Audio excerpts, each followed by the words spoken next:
Can you think of other differences between the Hunger Games novels and films that are due to the different media? Well, first of all, length would come to mind, quite obviously. A film is meant for collective reception in the cinema during one evening, so it cannot really exceed 3 hours. And the Hunger Games films are all roughly about 2 hours long. And since they couldn't squeeze the third part into 1 2-hour film, they actually made 2 parts out of it. There was also, of course, a certain commercial reasoning behind that, that if you have 2 films, people will buy twice as many tickets, so you make more money.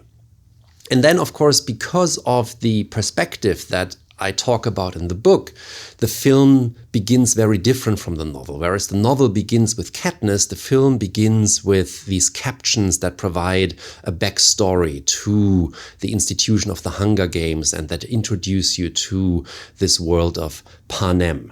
And after these captions, we don't enter District 12 right away, but we spend a couple of seconds in the capital where we have this interview between the game maker and Caesar Flickerman, where they further set the scene for what is about to happen. So generally speaking, we could say that the films, because of the difference in perspective that are due to the different media, are less concerned with the internal processes and the development of the characters, especially Katniss's development, and they're more focused on external action. There's also a certain shift in genre that I write about in the next chapter, but that I don't want to touch upon here. And maybe to point out just one further difference, there are of course several more that you could explore.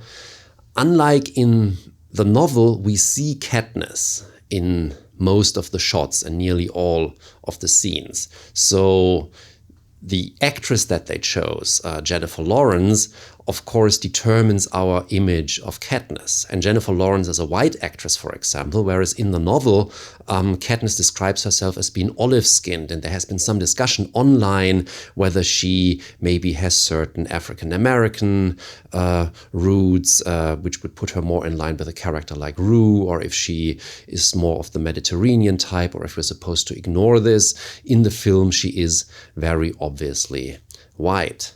And of course, there is a discussion that was going on about whether Jennifer Lawrence is not skinny enough for that role, because of course the people of District 12 were all supposed to be very poor. They never had enough to eat, and therefore